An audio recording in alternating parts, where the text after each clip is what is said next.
paauglystė, ten tie 14, 15, 16, 17 tie metų, kada tu bandai viską iš eilės. Tai daug sporto praėjau, stalo tenis, ką ten aš tik kur nebuvau, kažkokia stotelė buvo rankinis. Ir rankinė aš vis dėlto specializavausi kaip vartininkas. Visą laiką mėgdavau, kaip ir kieme žaisdavom futbolą, tai dažnai į vartus norėdavau stoti. Man patikdavo vartininko tą poziciją, nes norėdavosi kažkaip pagauti, suprasti, kur, kas, kaip, ką ištraukti, azartas.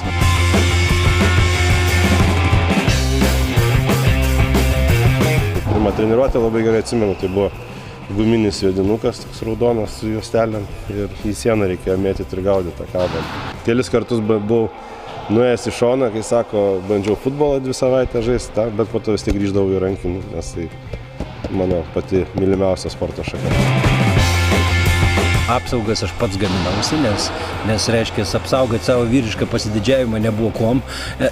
Tai teko paimti kažkokios plasmasės baisios gabalą ir po to ten išsipjauti pačiam su pjūkliuku, po to reiškia jį lenkti ant ugnies namuose ant viryklės, ten kažkokiu būdu apsitvarkyti, apsišlifuoti, kad nepjautų. Su reakcija gal dar ir nieko, bet tik tai, kad fizinis visiškas išklerimas.